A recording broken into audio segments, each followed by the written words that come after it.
Now, let me tell you something about seeing people clearly. We spend so much time looking at others, judging them, forming opinions, deciding who they are and what they're worth. But most of what we see is costume and mask. We see the performance, the act, the carefully constructed image that people present to the world. And we mistake this for reality. But there are two things, just two simple things, that will show you who someone really is. Not what they say they are, not what they hope to be or what they wish you would think of them, but what they actually are, underneath all the pretense and posturing. The first thing to watch is how they behave when there's nothing in it for them. When there's no audience to impress, no reward to chase, no advantage to gain. Do they still show up? Do they still care? Do they still act with decency and kindness? Or does the whole performance collapse the moment the spotlight moves away? You see, most people are quite wonderful when it serves their interests. The salesman is charming when he wants your money. The politician is compassionate when he wants your vote. The lover is attentive when he wants your affection. But what happens when the transaction is complete? What happens when there's nothing more to get from you? This is when the mask slips. This is when you see the real person standing there, perhaps confused that they even have to keep pretending now that the deal is done. Watch how someone treats the waiter who has already brought the food. Watch how they speak to the person who has no power over them, who can offer them nothing, who is simply another human being standing before them. I remember watching a man once in a restaurant. He was quite important, or at least he thought he was. Important job, expensive suit, the whole production. And he was dining with someone equally impressive, someone who could advance his career. You should have seen the performance. The smiles, the laughter, the careful attention to every word his companion spoke. He was the very picture of charm and consideration. But when the waiter came to refill his water, he didn't even glance up. When the busboy bumped his chair by accident, he snapped at him without breaking his conversation with the important person.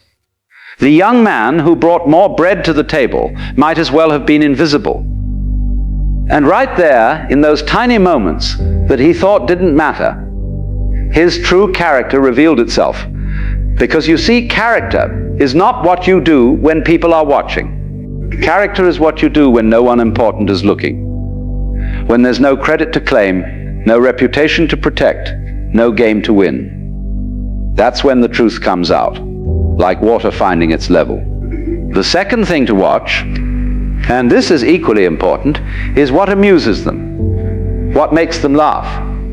Not the polite laughter of social occasions, but the genuine, spontaneous laughter that bubbles up when they forget to control it. Because laughter is one of the most honest things about us. When someone laughs at cruelty, at the misfortune of others, at jokes that demean and diminish, you're seeing something real. They can say all the right things about compassion and kindness. They can speak beautifully about justice and fairness. But if they're giggling at someone else's pain, if they find humor in humiliation, if they're amused by meanness disguised as wit, then you know what's actually living in their heart.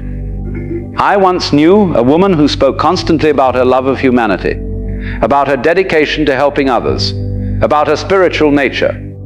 She had all the right books on her shelf, all the right ideas in her head. But she would laugh, really laugh, when someone told stories about making others feel small. When someone described an embarrassing moment for another person, her eyes would light up. When gossip turned cruel, she leaned in closer. And there it was, the real person, showing herself in those unguarded moments of laughter. Because you can control your words, you can manage your image, you can present yourself as anything you wish to appear to be. But laughter is involuntary. It comes from somewhere deeper than the thinking mind, somewhere more honest than the performing self.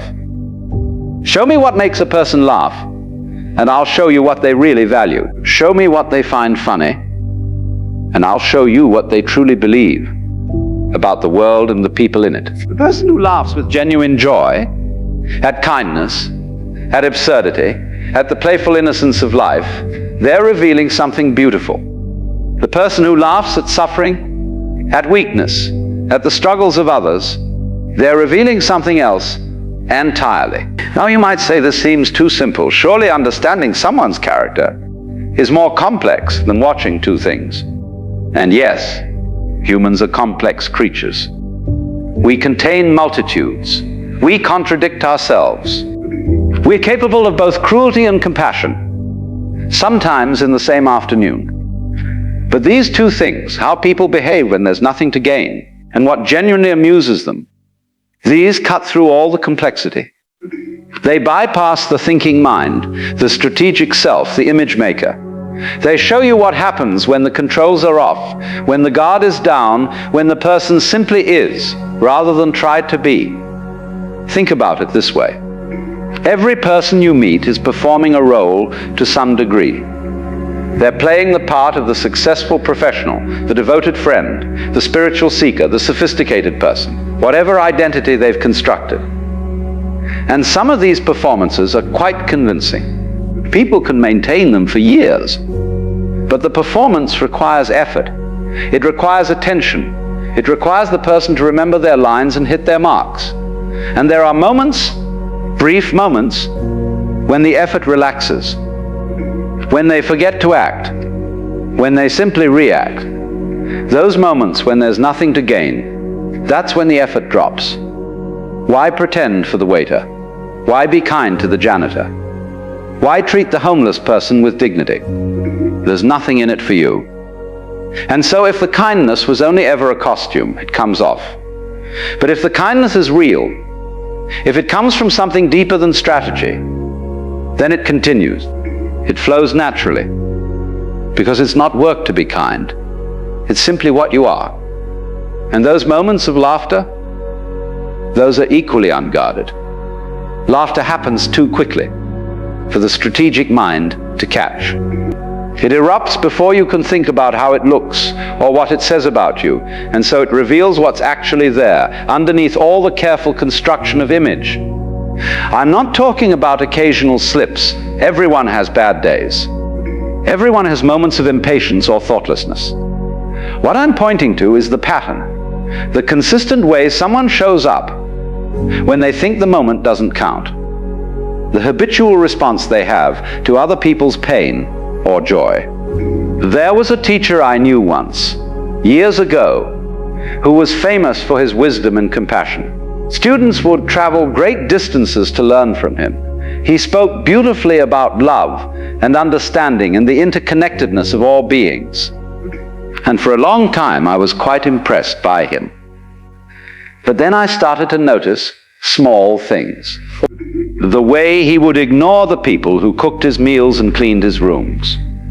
The way he would dismiss questions from students he considered less intelligent. The way he would laugh, a particular kind of sharp laughter, when someone made a mistake or appeared foolish. And gradually I realized that all his beautiful words were just words. The real man, the one who existed when there was no benefit to being the wise teacher, was someone else entirely.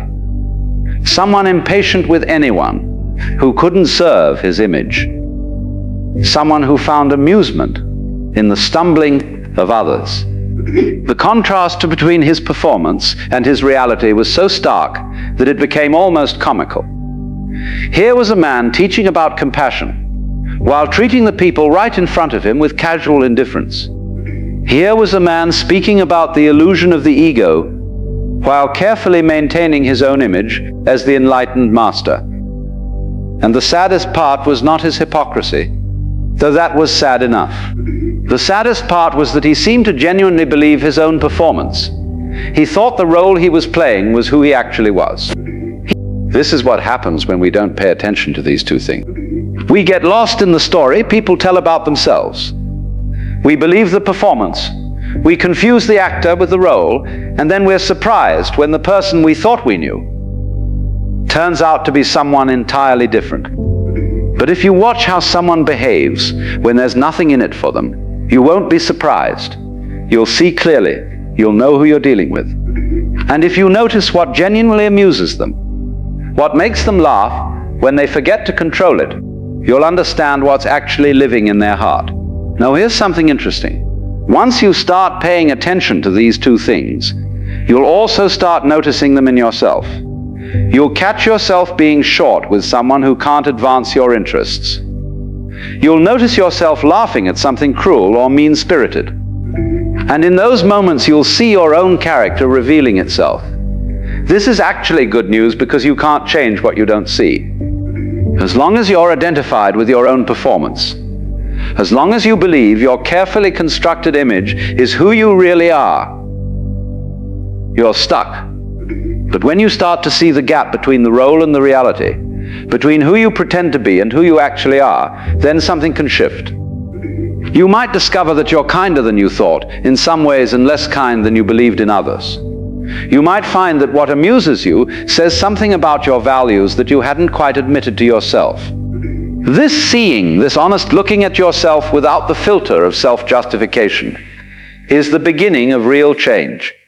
Because character is not fixed. It's not something you're born with and stuck with forever. Character is like a muscle. Every time you refuse to laugh at cruelty, even when everyone else is laughing, you're making a choice about who you want to be. But you have to see first. You have to be willing to look at how you actually behave, not how you think you behave or wish you behaved. You have to be willing to notice what actually makes you laugh, not what you think should make you laugh. And the same applies to understanding others. We can't see people clearly if we're only looking at their performance. We have to watch the small moments, the unguarded reactions, the times when they forget to manage their image. That's where the truth lives. So here's what I'm suggesting. For the next while, when you meet someone, notice how they treat people who can do nothing for them. Do they see the person cleaning the floor? Do they thank the person who holds the door? Do they speak kindly to the child who interrupts their important conversation? And notice what makes them laugh. Is their humor generous or mean? Do they find joy in life's absurdities or in other people's failures? Do they laugh with people or at them? You'll be amazed at what you discover. You'll see through so many performances. You'll understand people with a clarity that seemed impossible before. And perhaps most importantly, you'll start to see yourself more clearly too. The art of seeing character is really very simple. Don't listen to what people say. Listen to what makes them laugh when they forget to control themselves. Everything else is just theater, just costume and mask. But these two things, these will show you the truth every time. And once you can see clearly, you can choose clearly. Not based on their performance, but based on who they actually are when the curtain comes down and the audience goes home. This is not about judging others, this is about seeing clearly, about recognizing reality instead of believing in fantasies, about understanding that the most important thing about any person is not what they claim to be, but what they actually are in the small moments that they think don't count. Because those moments count more than anything else.